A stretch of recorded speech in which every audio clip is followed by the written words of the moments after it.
1 week, West Germany's President Heinrich Lübke visited Ethiopia. Emperor Haile Selassie greeted the German head of state and his party with full military honors.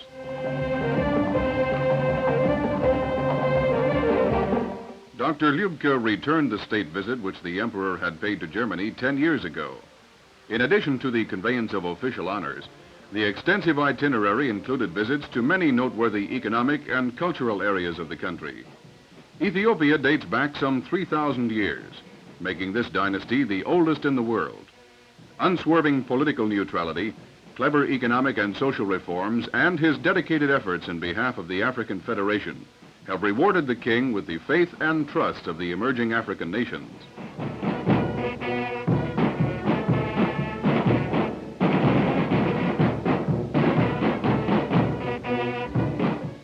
The two heads of state met at Jubilee Palace in Addis Ababa for mutual discussions. The Federal Republic had agreed to provide financial assistance for the construction of an interior highway network, and it is hoped this gesture of friendship will further strengthen the traditionally friendly ties between West Germany and Ethiopia.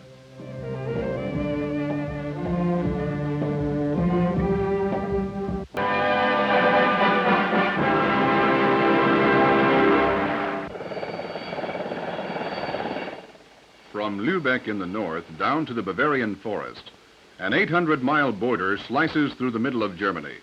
Barbed wire, death strips, and minefields curb the desire for freedom by the 17 million people in the communist-affiliated part of the country. Since 1945, this unnatural line has prevented German citizens in the east and west from coming together. Many who tried to cross this border to freedom paid for their attempts with their lives. Recently, however, an agreement made possible for the first time the crossing of the wall in Berlin by the elder generation in the east. They are allowed for a very restricted period to visit relatives in the west.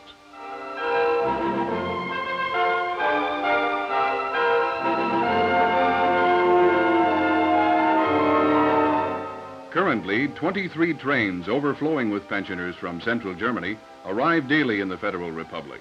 Some 280,000 pensioners have arrived to date. The Eastern regime now allows, at least for the time being, women over 60 years of age and men over 65 to visit their relatives in West Germany and West Berlin once a year for a period of 4 weeks. For most of them, it is the first Wiedersehen with their families in many, many years.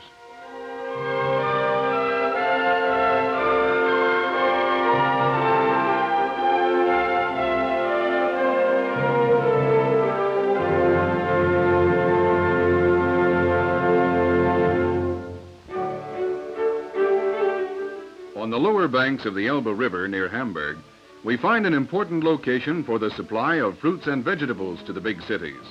This area is called the Four Countries, and here you'll find tradition of very great importance. The life of the four-country farmer over the past 3 centuries is on display at this open-air museum.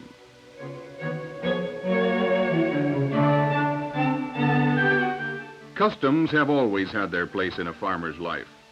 This museum accurately preserves for us times long since past. Yet today it is little more than a site for historians and school classes. Today's pace demands of each landlord an adaptability to economic progress, not infrequently sacrificing traditional methods in the process. And it starts right behind the museum. On the edge of the ancient lands bordering the Elbe, we find Stade, the center of an important farming community. Fruit and vegetable production is aided here by fertile soil and a mild climate. Yet in view of the current labor shortage, fully utilizing such a fruitful area necessitated the use of every technical aid available in order to increase its lucrativeness.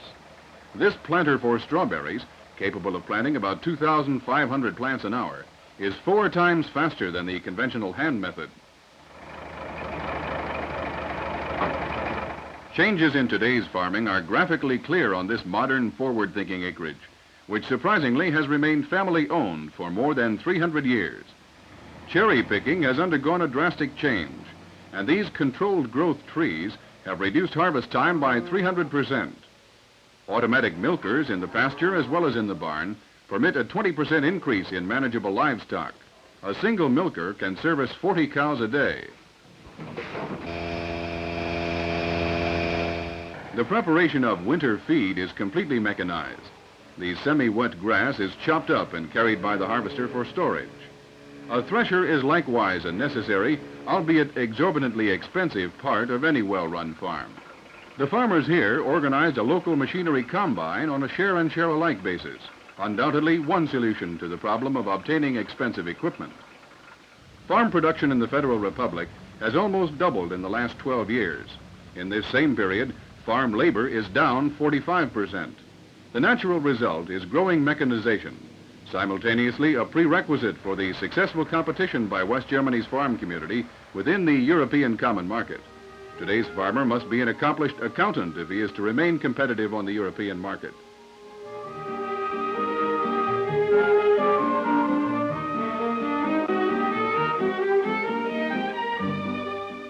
Bacterial fermentation takes place in these storage silos, producing an excellent winter feed, and therewith another former step in winter food preparation, utilizing shredded beets, has become superfluous.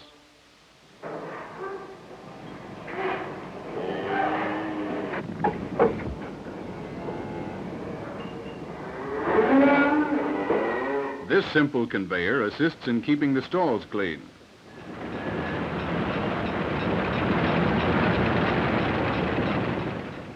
There is little room on today's modern farm for rural romance.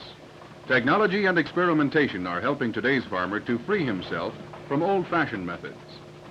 This is a beet picker processor.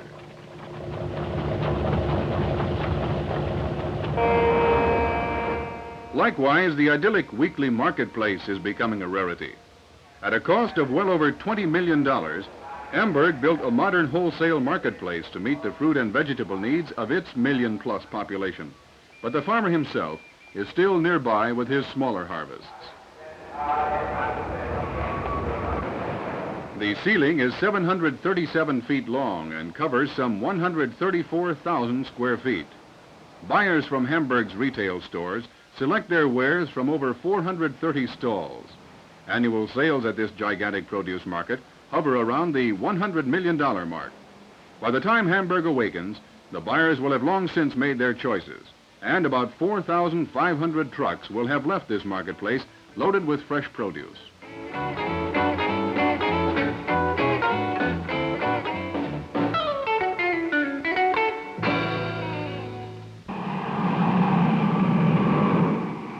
This Pan Am jet cargo clipper recently landed at Frankfurt's Rhine-Main airport, carrying truly beautiful cargo.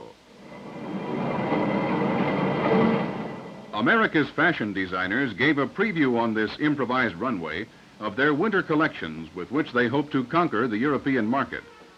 In the belly of this cargo plane, 5 models showed West German reporters what the American couturiers have especially created for Europe's chic modern women, from sporty, leisurely fashions all the way to elegant evening gowns.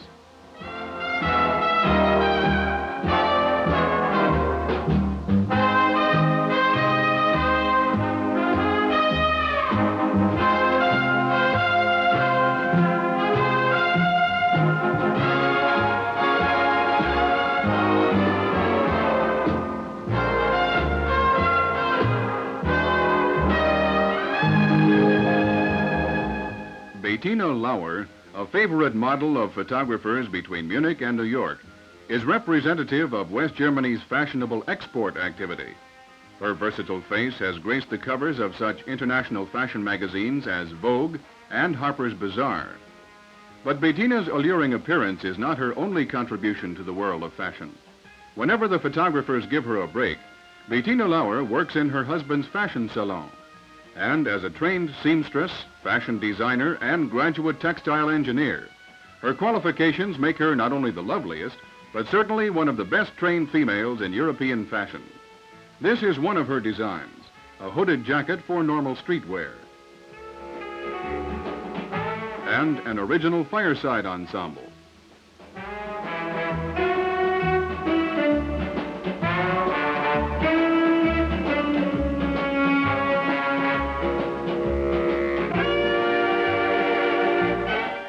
Bettina's 3-year-old son can definitely be numbered among her many admirers.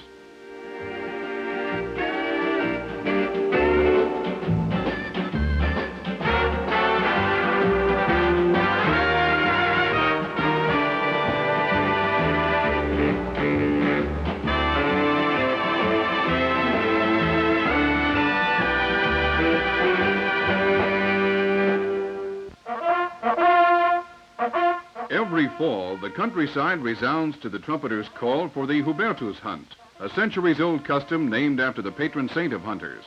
The horsemen formerly chased after wild game, but participate today for the simple joy.